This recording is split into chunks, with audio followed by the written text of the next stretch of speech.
ہمیں سے کسی کو یہ اندازہ نہیں ہے کہ میاں حضور جو ہیں وہ کتنی بڑی شخصیت ہیں۔ میاں حضور نے اپنے آپ کو چھپا رکھا ہے،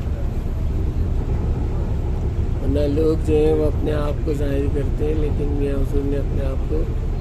چھپا رکھا ہے۔ اللہ تعالیٰ میاں حضور کو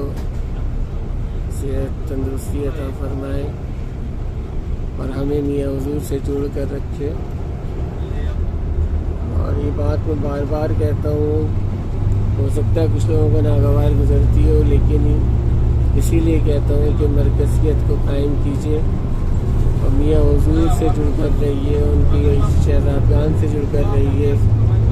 اور مل کر کام کیجیے تاکہ اللہ تعالیٰ اس میں برکت عطا فرمائے، اور انشاءاللہ تعالیٰ برکت عطا ہوگی،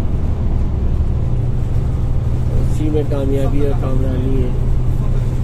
اللہ تعالیٰ ہمیں میاں حضور کے ساتھ جڑ کے رہنے کی، ان کے شہزادگان کے ساتھ جڑ کے رہنے کی توفیق عطا فرمائے اور ان کے ساتھ مل کر کام کرنے کی توفیق عطا فرمائے، کیونکہ میاں حضور کے ذہن میں بھی بہت سے ایسے کام ہیں کہ جو ہمیں کرنے ہیں، اور ہمیں چاہیے کہ ہمیں مل کر میاں حضور کے ساتھ وہ کام بڑھ چڑھ کر کریں، انشاءاللہ کریں گے۔